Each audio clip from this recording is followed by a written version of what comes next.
for young people out there, I recommend trying as many things when you're young as you can. I wish so badly there were more programs when you're in high school offered, because the fact that I got to try out cosmetology school in high school, if I didn't, I probably wouldn't have gone right out of high school. I actually definitely wouldn't have. I would have been too scared. Maybe my parents would have questioned it a little bit more. They'd be like, are you sure? Yeah. So having that chance, I think, really changed my path. And I just wish there were more programs like that. Even like little internships you can get credits for, because also working in an office for a couple hours, I learned this is not for me.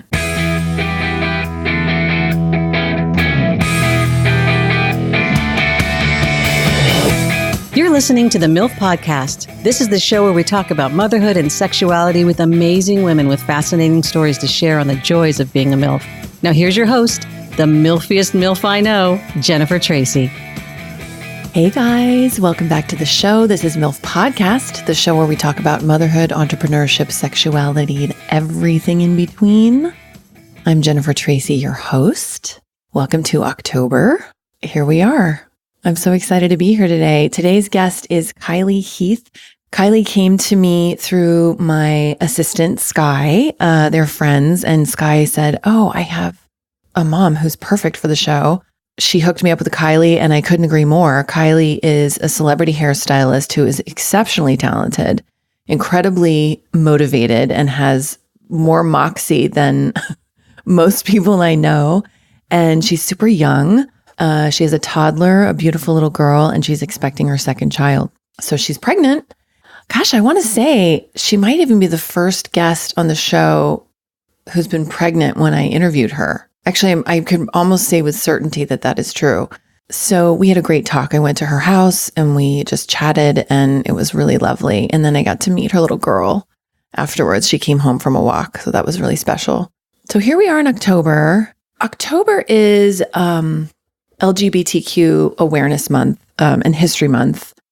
And Pride Month is June, well, at least here in the United States. So it's different in different countries. But in the United States and Canada, October is LGBTQ History Month. And the reason that I wanted to kind of highlight that and talk about it and also showcase it, I've picked this month's highlighted give as an organization called GLSEN, which I'll talk about in a minute.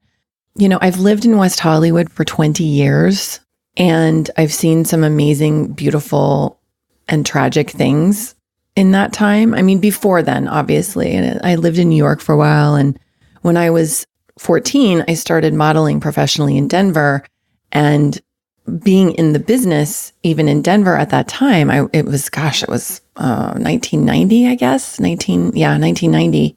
You know, it was a different time then. There was awareness, but it's nothing like what we have now. And, you know, obviously we still have a long way to go. But I've been surrounded by that community since I was a teenager. And you know, it's really close to my heart, and it's really important to me that we talk about it, especially now as a mom and talking to other moms. I mean, just in the last a couple of weeks, I've had 4 different moms tell me that their child has come out to them as transgender or as gay or as queer. These kids are coming out to their parents as young as 8, you know, which is amazing and beautiful, and needs the support of the community, needs the support of organizations like GLSEN that provide education. They provide, you know, their whole goal is to get every community and every school to be a safe space that's inclusive for all, and people who identify as all different sexual orientations, different pronouns, you know, he, she, them, they, and just educate, because all of this starts with education. Anyway, that is really near and dear to my heart. It is National Coming Out Day on October 11th. AIDS Walk LA is October 20th. A lot of really amazing events happening here in LA, but all over the world. So, especially in the UK, US, and Canada, when October is LGBTQ History Month. So anyway, I just wanted to highlight that the give that I selected, that's also on my website. I always have this on my website, and I have a button that you can click to donate. And I just want to reiterate this. I said this last week, but you know, if you can't be physically a part of something that means something to you, like donate your time or your energy, it's really helpful. Even if you're donating $5 to something, that really makes a difference. Because think about it, if everybody on your block donated $5, a couple times a year, that adds up. So I don't want you to feel like, oh, I can't make, a $25 donation or whatever. It doesn't matter. It's okay. And you don't have to donate anything. Even if you just go on the website and kind of read about it and educate yourself about what this amazing organization is doing, that's awesome too. Because you never know when you're going to run into somebody that needs help, and you could say, hey, I heard of this amazing organization. So it's called GLSEN, and their website is, which will be on the show notes of this show and also on my giving page on milfpodcast.com. Their website is GLSEN.org. And they're just exceptional. They've been around since 1990, and they really specialize in kids, kids that are LGBTQ plus, and helping them to have an affirmative place in school, regardless of sexual orientation, gender identity, or expression, and have that feel safe, be able to feel safe. So that's really, really important to me and close to my heart. And I just wanted to share that with you guys. Today's sponsor is Clutch Gifts. I love this. I love these two ladies, first of all, who I know them through my son's old school. They are a gay lesbian couple, and they own this company that curates these beautiful, beautiful gift boxes.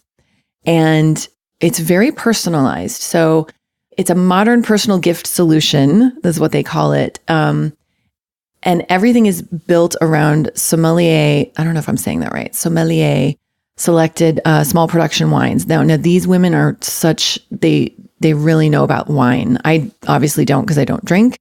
I think that's really cool. If I did drink wine, I would really appreciate that, because I can understand the art of good wine. So it's like a beautiful bottle of wine and little curated little things like candles and little matchboxes that have art on them. And their whole thing is that it works together to tell, in their words, a story of celebration, delight, and good taste. And they're just beautiful. And if you go on their website, clutchgifts.com, and when you get to checkout, you can enter the exclusive code MILF15, you get 15% off. And really, if you have anyone you want to get a gift for, the special, I really recommend this, because they're not going to get anything else like this from anyone else. And it really goes the extra mile. I'm a big gift giver, and I send thank yous to people, and it makes a big difference. It makes a big difference. It's personal, and it makes people feel special. And, that's what we want. That's what we want. It's so funny. I was at the In-N-Out just yesterday with my son. We went through the drive-through, and we were at the one on, Lancashire and Cahuenga, for those of you in LA. There's many In-N-Outs in LA, but because we were coming back from the Valley, and I pulled up, and this young girl took my order, and she was just so beautiful. She had this perfect, caramel skin and bright eyes and long eyelashes, not a shred of makeup on. And she just had this bright smile, and she took our order, and I said, "You are so beautiful. You're just radiant." And she blushed, and she said, "Thank you." I said, "You're welcome." And then we drove through, and my son said, "Why'd you do that?" And I said, "Because it's true. And what better, I always want to reflect people's awesomeness to them, because why not? You know what I mean?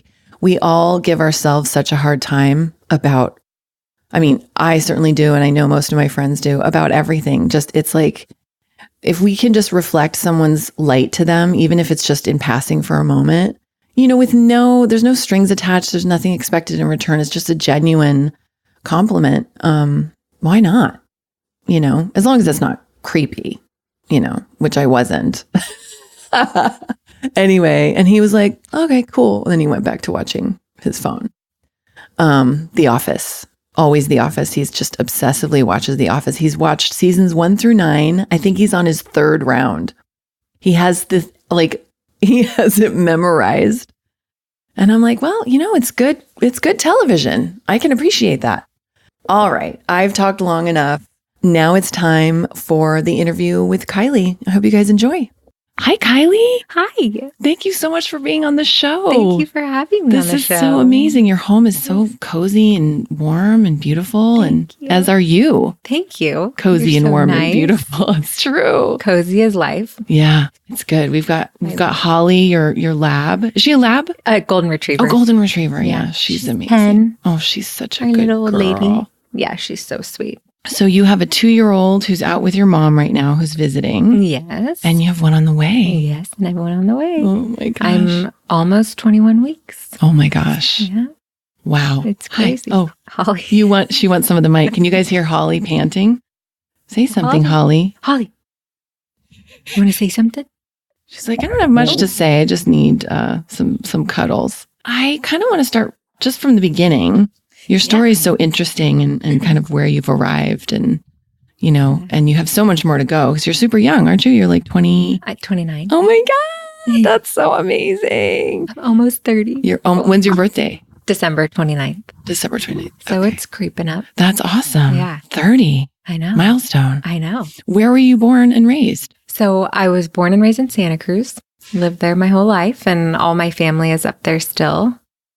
And so I love it because I love going up there to visit. Gorgeous. Yeah, That's called, it's is that amazing. considered central?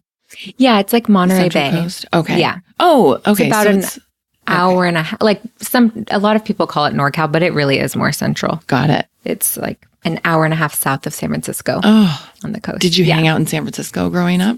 We would always go up there to go shopping, like around the holidays or, for prom dresses and that kind of thing. Prom dresses. Because the mall in Santa Cruz is very pathetic. Got it. Yeah. Got it. It's not great. And what did you do for fun growing up? Like, what was your favorite thing? Like as a teenager? We were really, my brother and I both, I don't know if it just, my dad got us into it or what, but we were both really active. Like I played every sport. We did junior lifeguards from like age 6, I think is when you start. And I did it until I was 17. Oh my God. Where- The boys, yeah. when you were the lifeguard at the local pool, the boys must have been like, Well, so junior lifeguards, it's a summer camp where you go down to the beach and you are down at the beach basically all day and you're doing run, swim runs and competitions. And it was so fun when it's I was like really Baywatch for kids. Yeah, it's hilarious. But you're just getting like so much exercise and burning fuel. And so we would do that even as a teen. Then it would be from like 9 to 12. And then me and my friends, we would just ride to the beach and go to the beach all day. Sounds amazing. And then call my dad and be like, we're too tired to bike home. Come pick us up. That is incredible. So yeah, that was like our summers. We just were at the beach all the time, which was great. And then, during the school year, I played volleyball and did swim team. And I just, I really enjoyed playing sports. And when did your love of beauty and fashion and style sort of blossom? That also started very young. I learned to French braid hair when I was really young. I don't know how old I was, but probably before I was 10. Yeah. So definitely before I was 10, because I have a picture in 5th grade when we're all on a camping trip and all my friends have their hair in 2 French braids. Aww. And I do my friends' hair for proms, and I always loved that. And then my senior year of high school, I started doing cosmetology school as an ROP class. They offered it as a course. At your high school?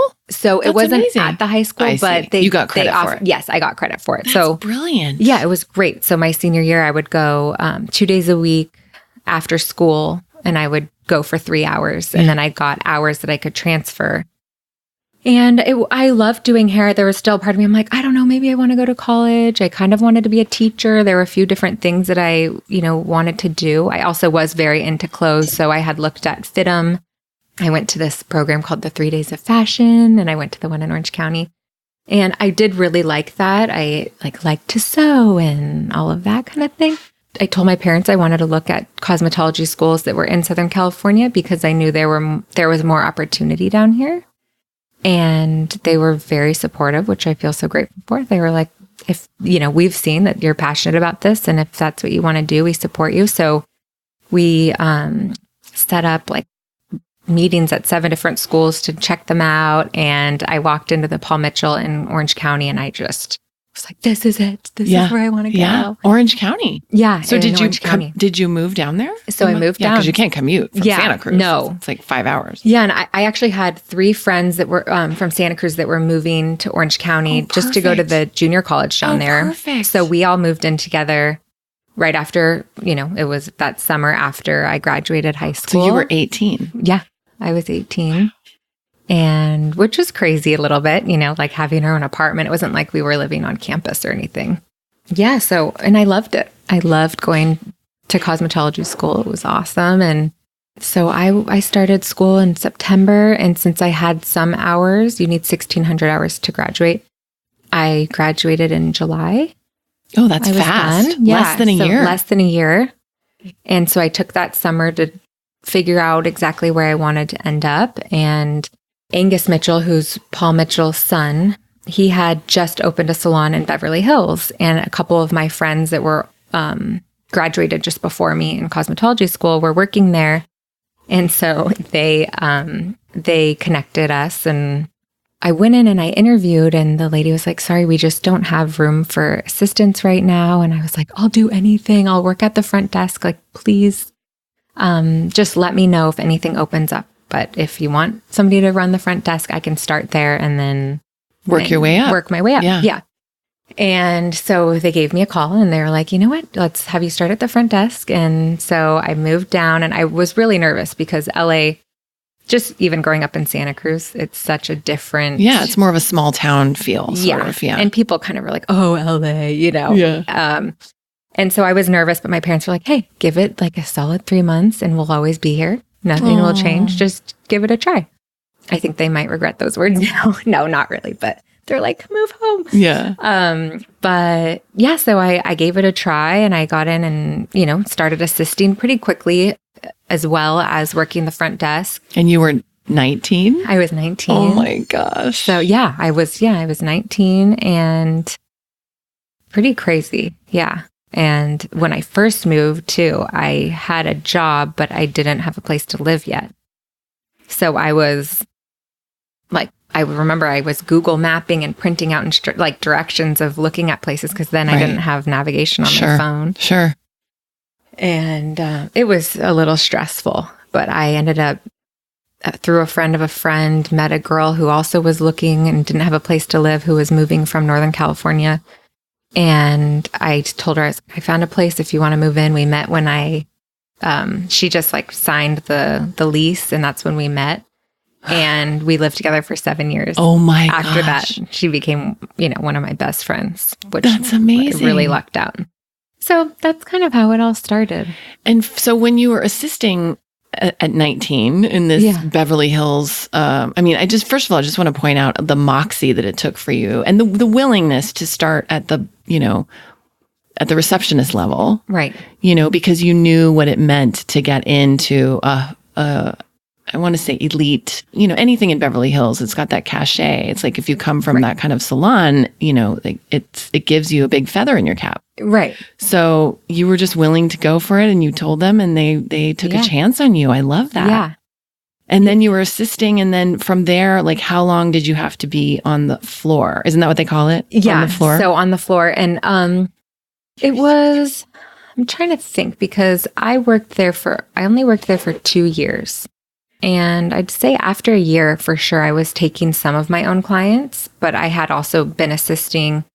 You're supposed to assist for a while, and that it really is where you learn all of your techniques and things. Things. Yeah. And you learn your style, and you learn how to really style hair and give somebody a great blowout, because you're kind of doing that all day.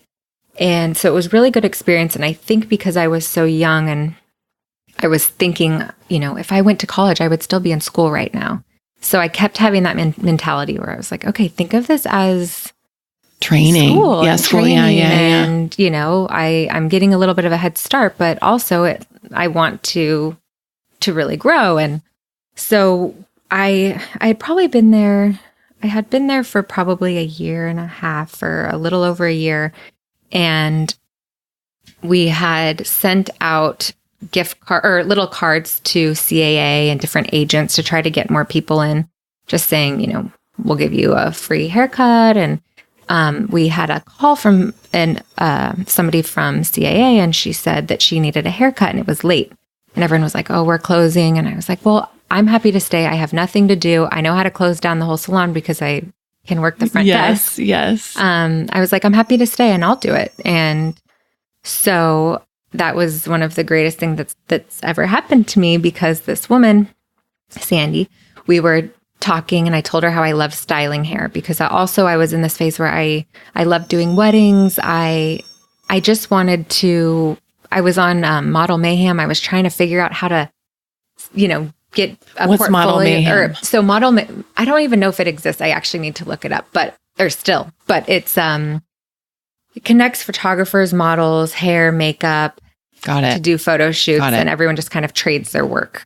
And it's a way to build your portfolio. So that's kind of what I was doing at the time. I was trying to do photo shoots. I don't even know if I have pictures from what I did back then. I don't even know if it exists. I need to look it up still. But I just really wanted to break into that world, and I didn't know how. And I had told this to this woman, Sandy, and she said, oh, I'm so glad you mentioned that. My old assistant works at the Wall Group. And I was like, oh, no idea what the Wall Group was. But I was like, oh, cool. And so she said, let me connect you. And I sent this girl, Hillary. So for our listeners, the Wall Group is an agency that is a makeup and hair stylist. They represent makeup and hair stylists for photo shoots and TV and all these things. Yeah. Right? Yeah. So, every, a big image you look at has a huge team behind it. And the Wall Group, sends everybody out there and is kind of the middleman. And I just acted like I knew what it was. And when she left, I Googled it and I was jumping up and down. I was like, oh my gosh. And we had somebody that did PR for our salon, and she just told me, like, do anything and everything they ask you to do, just say yes. And I was like, so Hillary came in for a blow dry. We hit it off, and she was like, I'm so glad I met you. I was like, I'm so glad I met you. And she started calling me for assisting jobs at the Wall Group. So I would just leave the salon. They would call me and I would be like, sorry, gotta go. And I'd pack up this little bag and I would just leave. And you would assist other hairstylists on photo shoots. Yes. So I would assist other people on photo shoots, or if, a stylist had one job, but then he had to leave early to get to a flight or another job, then an assistant would come just to cover, to make sure the hair still looked good while they're doing their press, or just basically just to be there just in case anything happened. Sure. And so I just said yes and made myself very available to them. And it also paid off, because they used me a lot, and I got to know everyone really well. And it became too much doing that and the salon, and I was feeling a lot of guilt for leaving early, and I decided to quit the salon. And I had told them I would be there for sure on Tuesdays. And then that following Tuesday, a big job came in with the Wall Group, and I was like, okay, this is my sign. I have to be done. Yeah. And I quit. And it was really scary, because being freelance is a whole other world. Sure. There's no guarantees. You don't you can get paid 3 months to 6 months later, you know? So starting out is really scary. And again, I was thinking of it as my master's program. At this time, I was 21. I was just like, and my parents were also very supportive. They're like, if you need anything, just let us know. But, I really wanted to do it on my own. Yeah. So just from there, it just kind of grew, and they started trusting me on little jobs here and there. And, And so now you're like, you work with some major celebrities regularly. Yeah. And you do all kinds of different, like what kind of projects do you work on now, just on a typical week? Last week I did a Comcast commercial with Amy Poehler, which fun. Is so fun. She's amazing. And what else did I do last week? There was a big Chanel dinner, so I got somebody ready for the Chanel dinner. What I do love is that week to week is so different. Yeah. And I get to be somewhere different every day. Some days, like a commercial, you're gone for probably 14 hours. It's usually like a 12-hour work day, and then with driving and parking and everything. But then I can have a job I'm getting somebody ready for 2 hours. Yeah. And that can be my day, or I can do multiple jobs in one day. So it's been really great. And it's been especially great being a mom because being in the salon, I know you can also tailor that to what you need, or you could only do 3 days and things like that. But with this job, like sometimes I'll have 2 really busy weeks. And I just know that after that, maybe I'll have 4 days off where I can just be home. And so how do you balance that with, I mean, do you have help? Yeah, help. That has been a bit of I do have help now, and I have a great situation now, but that was really hard to find. Yeah. Somebody that could be flexible with my schedule. So what's great, I do end up working weekends a lot. So Jono, my partner, he can be home with her on the weekends. Yeah. And then we have a part-time nanny who's really flexible. So I just tell her in advance, like, okay, I think that next week I'm going to need you Monday, Wednesday, Thursday, around these hours. That's hard to find because I mean, when I had my son, I was still auditioning when he was a newborn. I think I went on my first audition out after he was a week old or some crazy thing. And I brought him with me, but. Because you were acting. Are you acting? I don't really much anymore. No. I mean, occasionally I'll go on an audition, and that was part of the reason why, actually, because once he was a toddler and I couldn't really bring him, like I couldn't just. He wouldn't just be sleeping. Yeah. Just it was more complex, and I couldn't have a person like, because with auditions, I think probably similar to your schedule, you probably have a little more advance notice, but I would find out the day before. Yeah, and mine's honestly like that too. Is it still? I will know to a degree, like some things I'll know, like a commercial, I'll know that it's set in stone, and I know, okay, it's probably going to start at 6 a.m. But they could call me and be like, tomorrow we need you from this time to this time. Yeah. And you have to just do it. And to find a nanny or a babysitter that's like, doesn't have anything else going on. I mean, it's really hard. It is. And unless you can afford to have someone full-time, like on salary, which. Right. Yeah. Which we've looked into, but also for me, I'm like, but then the weeks that I have 4 days off or 5 days off. You're paying them for just nothing. Yeah. Yeah. And I'm like, I want to be with my kid, like I want to be home with her that's the thing. Like when I have time off, I do like to just be hanging with her. So that was really hard to find. We had a great nanny, from when she was 3 months old until she was a year, and she lived in Van Nuys, and obviously I live near LAX. So that was just a very long commute for her. And she had a young daughter, and it just took a toll. Yeah. And so it was so sad, but so she had to leave, but she was amazing. Like she helped me get her on a sleep schedule, and she just was amazing. But so after that, it was really hard to find someone. I went through 2 that were just like, because most people that I found that were flexible were very lazy and would call in sick like all the time, or like, God. Yeah. That's the worst when you're like leaving for a shoot and someone's like, oh, I can't watch your kid. And you're like, what am I going to do? Yeah. Especially too, because my boyfriend, he travels a lot for work. And so it's not like I could be like, hey, can you stay home with her today? Right. The other thing that's been great is both of our moms, or our family, like they love to come down. So they try to come down once a month, and I usually book it around when he's traveling. Perfect. So that I have the help net. And I have a safety net. Yeah. And then we have a friend that her son is 2 days older than my daughter, and they live a mile away, and their nanny's so great. And whenever we're in a bind, we do a nanny share. That's huge. That's huge. It's been a game changer. It takes a village. It really does. I mean, you can't. It's really challenging for a woman to have a career and raise, small children under the age of 15. My son is 10, and, it's interesting because he's at that age where he's like part teenager, part baby. Yeah.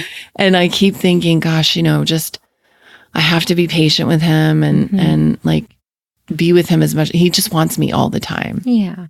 And it's very sweet, even though I get annoyed by it sometimes. Right. But then we want to hang on to it too. Because I'm like, okay, you know what? Like I see my best friend Sabrina, her kids are almost 15 and 17 and they're very independent. I mean, she hasn't needed a babysitter for years. And so I'm like, okay, this time will change and it's going to be, but it's hard, man. It's hard, and you're trying to do stuff, and you're trying to make money, and you're trying to support yourself. And then the guilt. The guilt. Yeah, because you can't. Guilt is the worst. You lose both ways. Mm-hmm. When you're working, you feel bad that you're working, you're not with them. When you're not working and you're with them, you feel bad you're not earning money.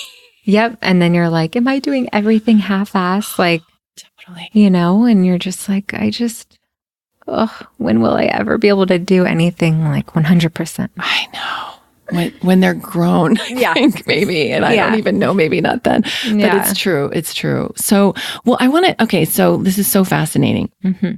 First of all, I so admire your like chutzpah and your moxie, and you just went for this. There was no hesitation, it sounds like. I mean, I'm sure you had your days where you were like, ooh, hard days. Honestly, I really think that I've gotten better, but I think I'm so naive.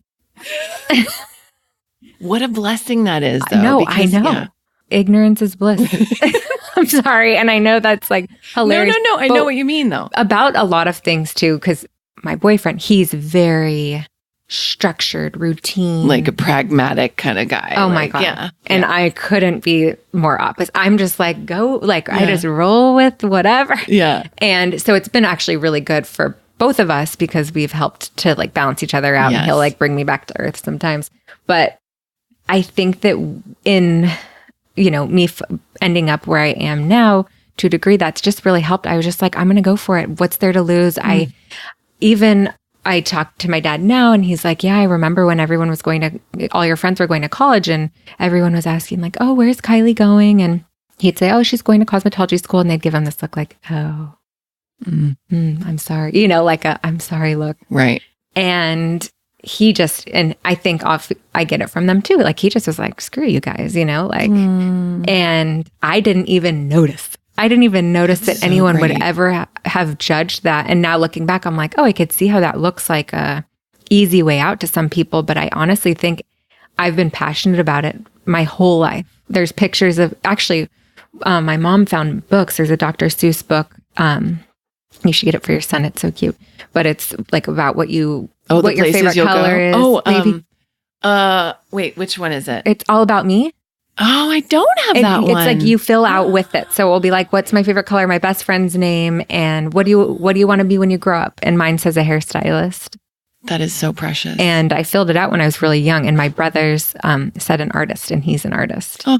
Which is so cool. My parents are like, we did something right. But it is reflective. And what I've heard you say just in the last however long we've been talking is how supportive they have been. I mean, you said it multiple times. And I think that there's just nothing more important. Like, I mean, I still struggle today. Like my parents really don't get me. They don't understand. They've always been afraid of the things I've chosen. And I never really felt like they supported me financially. They paid for my college, and I really try to support my son in all of who he is. I think probably to a fault because he's again, like just thinks that I'm his slave in some regards. But you know what I mean? I relate. Oh my God. But that's so beautiful. And also I just want to point out, like, I love my hairdresser, as we all do. We just, you become close friends, and she's young too. She just turned 30 and incredibly talented. Although you can't, my hair is super smashed right now, but no, it's cute. She and I have talked about how, she's been doing this for 8 years, and she's like, it is not easy. Like people think, oh, you just go to cosmetology school and you start working. And she's like, no. You go, you work on the floor. Thank you. And you do all these, it's like it takes putting in the times and hustle and really putting yourself out there. Yeah. So I think that is people, it's a misconception. I agree. I completely agree. And yeah, and you're working weekends when all of your friends are doing stuff like that's in the salon. It was like that. And around the holidays, I remember it being like, they wanted me to work on Christmas Eve, I think. And as I've talked about family, it's so important to me. I was like, no, I'm not working on Christmas Eve.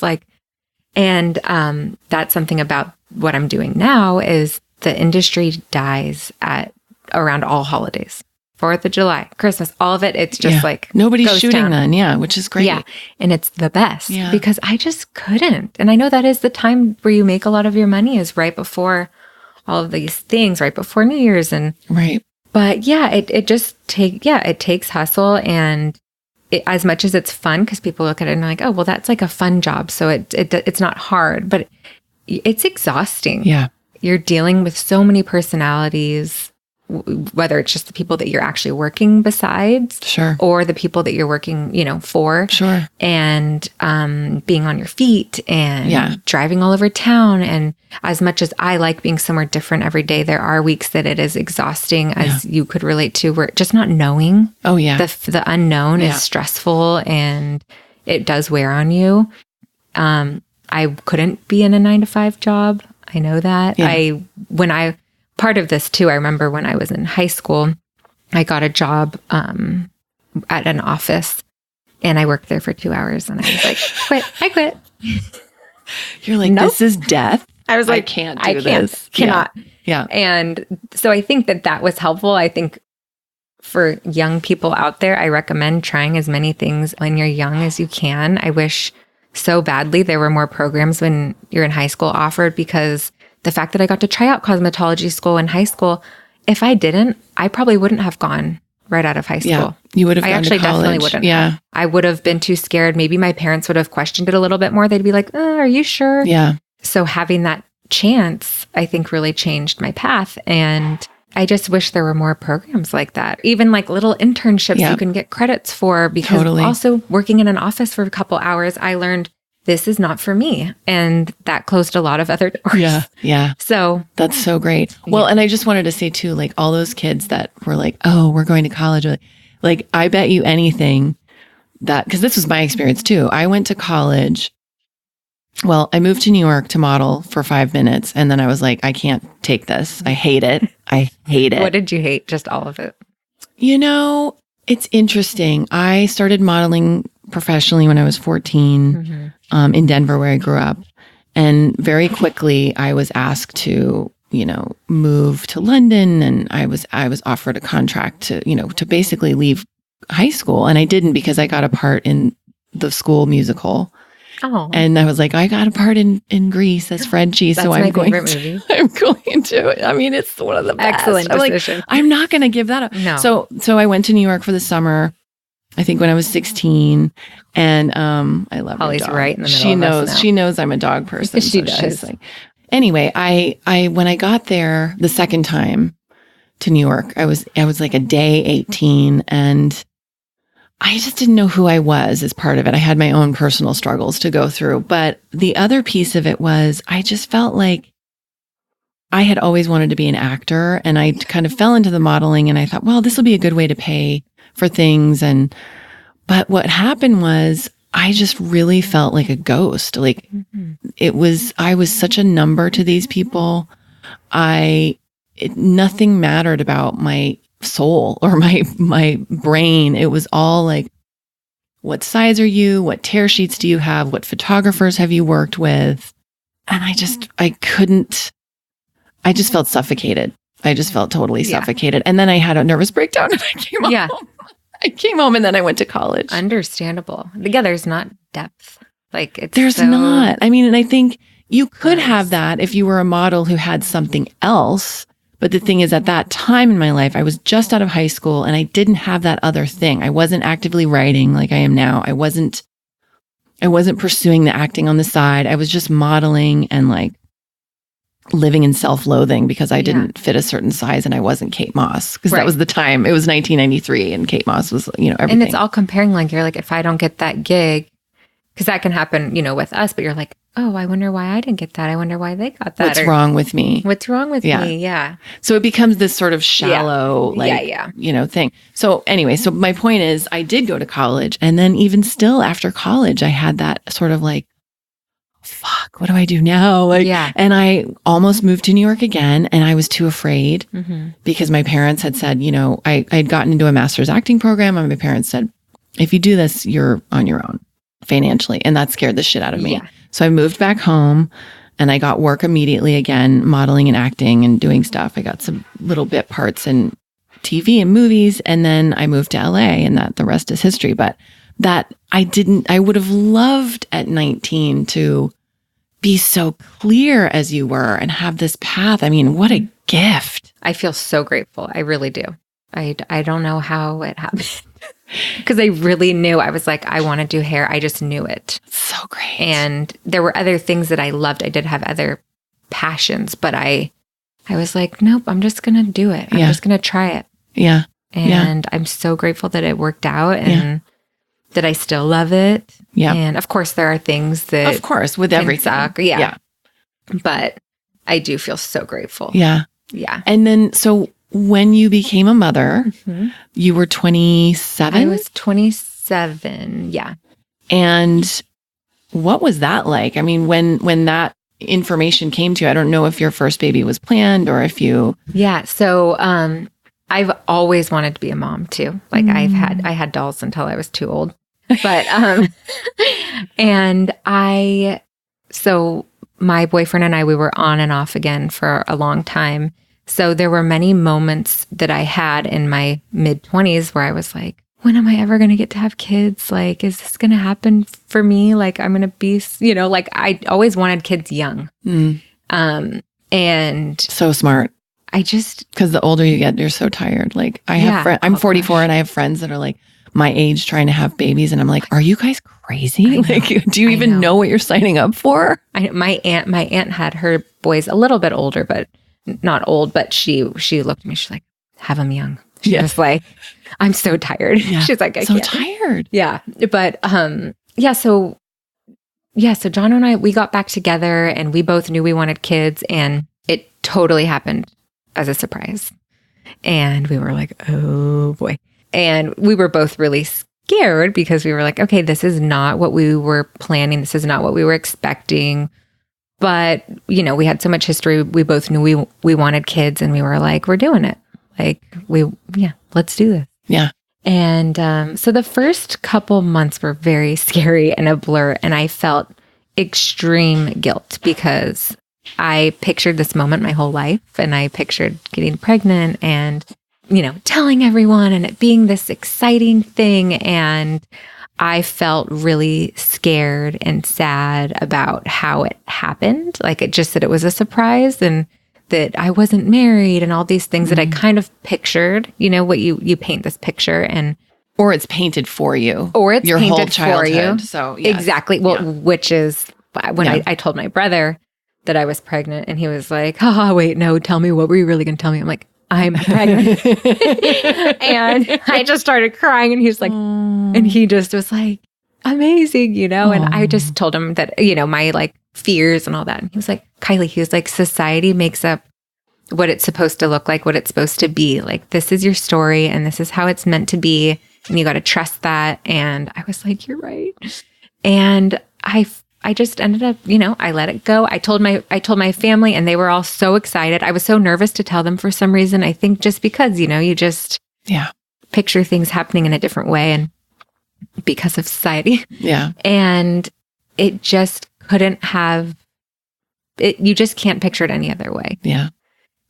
We had obviously my boyfriend and I, we had like a kind of an on and off again past. So you can imagine that there were some tough times. And I think that she ended up kind of being our glue to be like, you guys got this. Like I'm your little love baby and I'm going to make sure you guys work it out. And I really think it was the best thing ever that happened. So it was scary. And I felt a lot of guilt for not being immediately excited, especially because I had always wanted it.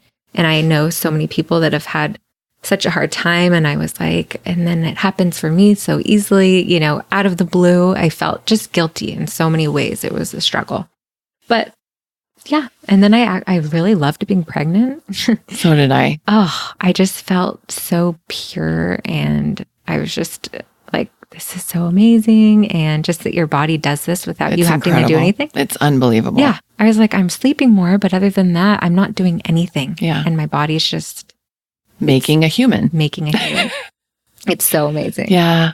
Yeah. So, yeah. So, and then we had her November 11th and the rest is history. The rest is history. Now she's learning how to go to the potty. Now she's learning how to go to the potty.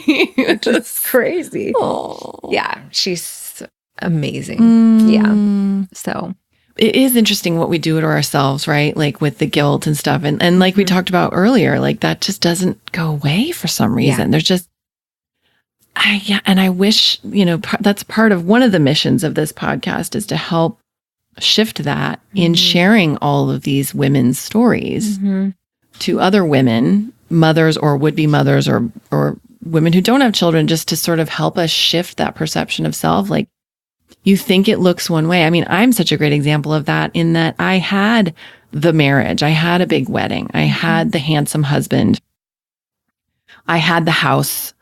And, behind closed doors, it was not that great, and we ended up splitting up and we were miserable for about 5 years before we split up. And, now it's pretty great. Yeah. We're friends. We talk almost every day. We co-parent beautifully. I mean, it's hard on my son. That's really tough. It's still really hard on him and he's pissed about it, but he's able to articulate it. And like he's like, why aren't you together? He's like, why aren't you guys together? I don't understand. You get along so well. It's confusing for him because he never saw us fighting and he never, we didn't fight that much actually. We but it just, he doesn't like the going back and forth. Like that's what pisses him off the most. He's like, you ruined my life with this divorce. Yeah. That's still, because my boyfriend's parents are divorced too. It's like, he just feels torn between, it's just, if we go home, it's like a lot of coordinating but and like you said, like to raise awareness that we're all in this together and it doesn't need to look like any one way, which is the biggest lesson I've learned too. I'm like, we probably will get married someday, but it's going to look way different than what I ever pictured.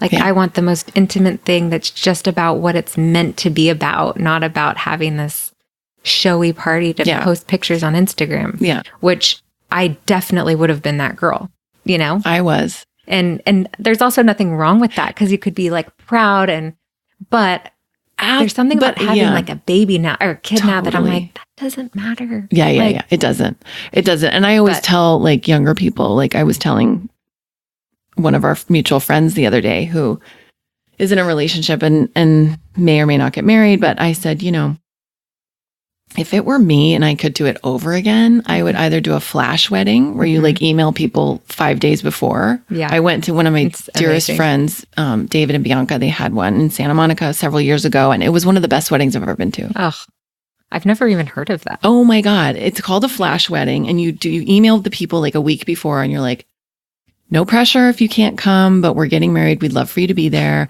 And we all went to the end of San Vicente, where there's that cliff overlooking the ocean. It's just like a park. It's like with benches and stuff. And a friend of theirs was ordained and he married them. There were about 45 of us there. Somebody brought bagels and lox. Somebody brought orange juice and champagne. Although most of us were sober, so we just drank the orange juice. Yeah. But they wore like David and Bianca. I hope you guys are listening to this. They wore she had a little white dress and a leather jacket on. He had a leather jacket on and a bow tie and like I think a Deadhead bow tie because he's a Grateful Dead. And it was about, like you just said, the intimacy and the friends and the family. We all just stood there. I was crying. My son was climbing a rock behind the thing. Like it was perfect and it didn't cost a dime. Yeah.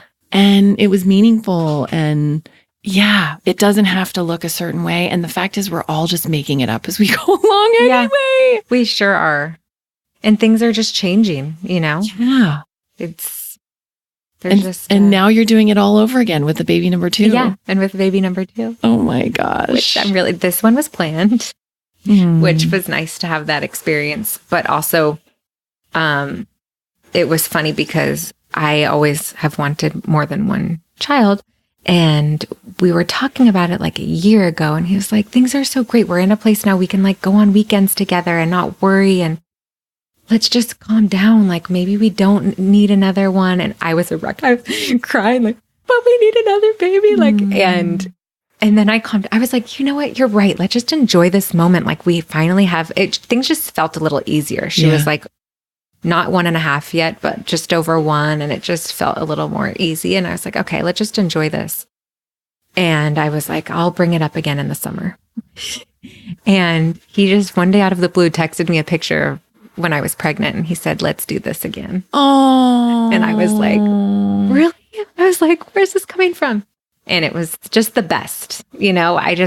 I didn't want to have to pry. I didn't want to, and I had kind of let it go too. And so that was really exciting. And I got my IUD out and we got pregnant immediately, which also then I was like, oh no, are we ready for this? Of course. We're so crazy. I was just like, oh. You're never ready is the fact. No, and that's the thing. And then of course, then that was kind of, Ray was 1.5, I think, when I found out I was pregnant. And that was one of the tougher transitions that I had. There's different phases. Like there's the sleep regressions and, introducing food and then the crawling and the walking. And something about that 1.5, like when that's right when you have to actually start parenting is what I felt like. Learn how to communicate with her and really teach her. Yeah. And that was tough. And so it was that with learning that I was pregnant at the same time, that time. And then I was like, oh man, it's been good. And it's been a pretty easy pregnancy thus far. Awesome. Which is nice. Awesome. Yeah. I mean, I almost hate it when people used to ask me this, but do you think you'll have more? It's hard to say because you're like enjoying this meal right now. But yeah, well, I don't think we will. I've always... Because you come from a family of 2. I come from a family of 2. He comes from a family of 2. When I thought that, when I first was like, oh, wow, this is the last time I'm going to be pregnant again. I was like, that feels weird. So there was a part of me that was like, does that mean that I want 3? But I don't think so. I think that we'll have 2. I think we love to, we like to be able to go to Hawaii or, do things. I think with 3, it would make a lot of things more difficult. Yeah. And so I think we would stick at least for now. Yeah. Awesome. Well, we've come to the time when I ask you 3 questions I ask every guest, and then I go into a lightning round of questions. Okay. What do you think about Kylee when you hear the word MILF? I think about a confident, sexy, hardworking, whether it's hardworking at work or as a mom, woman. That's you. You just described yourself. Did I? What is something you've changed your mind about recently? That's a good question. I know that it's funny because I was listening to your podcast all last night. Like I listened to multiple ones, but I never got to the very end because I wanted to hear a few stories. Okay, wait. Something I've changed my mind about. That's a good question. And I feel like there's definitely stuff. My daughter's turning. Oh, she taps her lip like that. That's so cute. I guess I'm trying to change my mind about something. Because I was having like a off week, like 2 weeks ago. I just felt so off. And I was like, oh my gosh, what's wrong with me? I just felt like sad. And John was like, what's going on with you?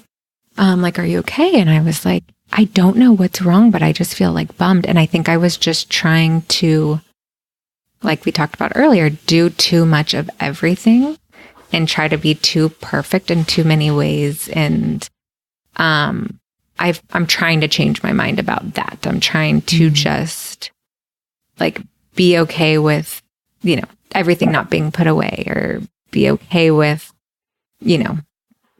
whether it's, I guess I'm trying to figure out more like what is the one thing that is making me happy and what are the things that are stressing me out, and trying to find more balance. So yeah, I'm trying to change my mind about needing to do it all. Does that make sense? Oh gosh, does it ever? Makes so much sense. How do you define success? I define success first with the word happiness. I think that I don't think money buys happiness. I've been around many people with loads of money and all of them are not happy. I can promise you that. So I think happiness and having self-worth and being kind and generous with what you have. And yes, I would also like it to be meaning being able to be comfortable and do the things you love. Yeah. Love it. Love it. Okay, lightning round of questions. Okay. Ocean or desert? Ocean. Favorite junk food? Chocolate chip cookies. Movies or Broadway show? Movie. Daytime sex or nighttime sex? Daytime. Texting or talking? Not that I get to do that anymore.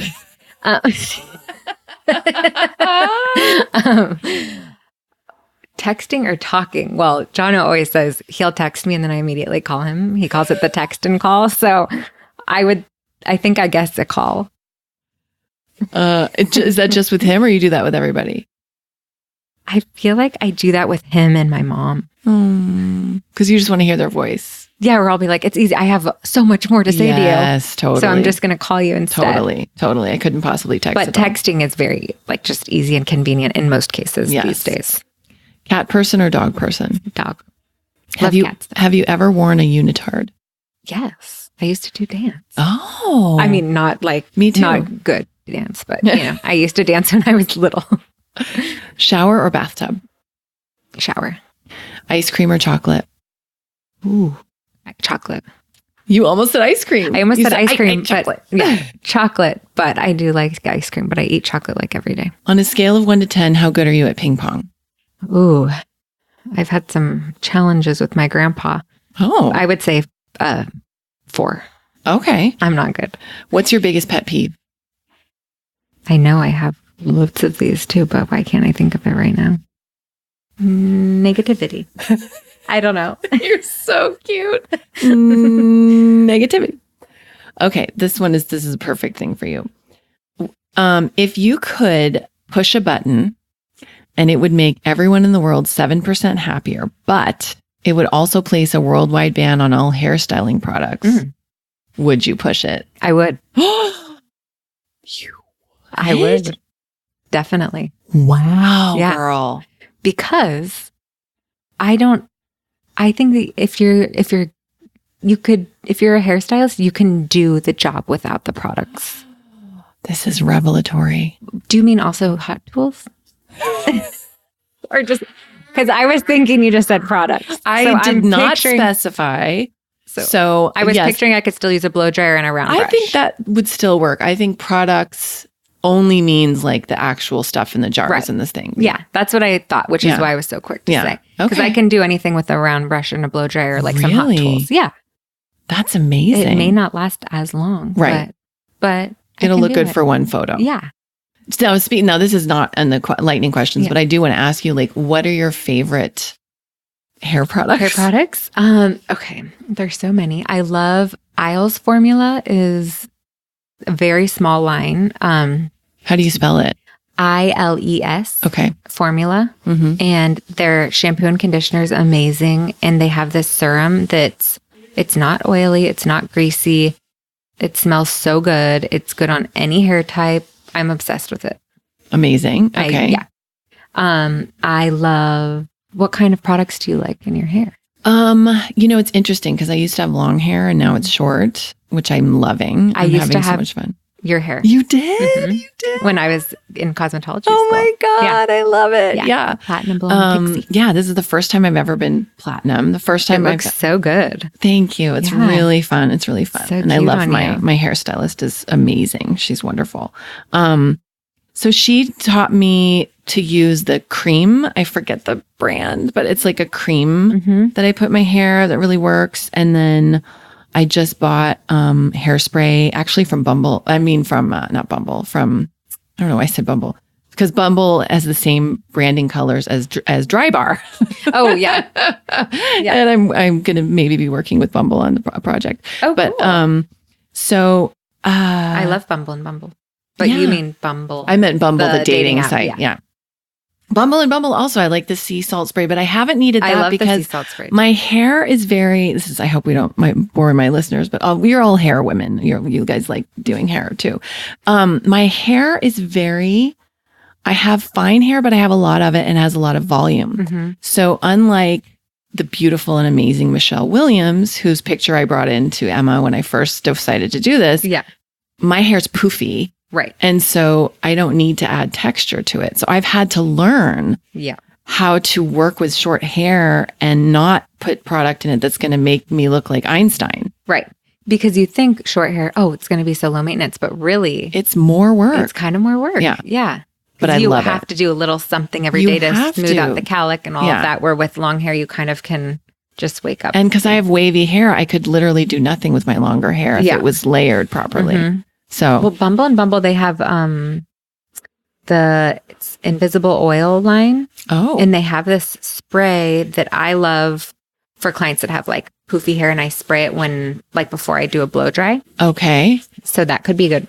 That could be good for you. Okay. I'm going to look those up. I'm going to look the aisles up. Yeah. Did I say it right? Aisles? Yeah. Okay. Aisles. All right.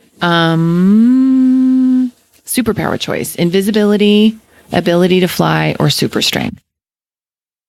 Invisibility. Would you rather have a penis where your tailbone is, or a third eye?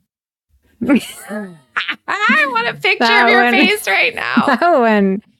I lose a lot of people on that one. I feel like I would say the third eye, but what does that offer me, really? Many people ask me that, and the answer is whatever you want. It can have magical powers. It can just be a third eye. Like you can sleep with two of them, and then that one could like keep an eye out on the baby. Yeah, that one could make sure everything's okay. That's funny. Because I like to sleep. That's part of the problem when you're pregnant. I like to just sleep however I feel like sleeping, and I think a penis on the tailbone would be a little bit in the way. Right. I guess. But don't men sleep on their stomachs sometimes? Oh, yeah, that's true. It just kind of flattens out. Yeah, that's true. Okay, that's true. It could like tuck into your crack or something. Tuck into your crack. I guess if it was for a day, I kind of wouldn't mind feeling what it'd feel like to have a penis. Yeah. Yeah. Just for a day. What was the name of your first pet? Harley. What was the name of the... Or Demo, actually, but I don't remember Demo. Was our dog. So let's go with Harley. Yeah. What's the name of the street you grew up on? Mount Vista. So your porn name is Harley Mount Vista. Oh, that's pretty good. That is pretty good. Any porn name with the word Mount in it, I think, and Harley is kind of... It's epic. Yeah, that's pretty... I almost just want to shorten it to Harley Mount. Harley Mount. I think that's it. Yeah. Harley Vista's even a little like porny. What's yours? Mine sucks. It's Smoky Lariat. That does not suck. Really? Yeah. Okay. I mean, I feel like you might be like a motorbike. Oh, I like that. Like mountain. Yeah. Star. Smoky Lariat. She smokes Marlboro Reds. Yeah. And she wears fringy leather jackets. Yeah. Kylee, you're a dream come true. Thank you for being on the show. Thank you for having me. Thanks so much for listening, guys. I really hope you enjoyed my conversation with Kylee. Join me next week for a fresh episode of MILF Podcast, where our guest will be Terry Fry from Mom Like That podcast. My Canadian friend, I was actually the first guest on her podcast when she started almost a year ago too, I think. Or yeah, we started like right around the same time. Really great conversation with her. We talk about marriage. We talk about separation. We talk about getting back together after separation. We talk about raising a child. Oh, we talk about for quite a while how you really feel like you have to make this choice, having a kid or having a career, because you really can't actually have it all. I mean, you can, but something always feels like it's being sacrificed. Anyway, so it's a really great conversation. So please join me next week for that. Remember to go to clutchgifts.com. Use your exclusive VIP discount code of MILF15 at checkout to get your discount. I'll talk to you guys next week. Bye.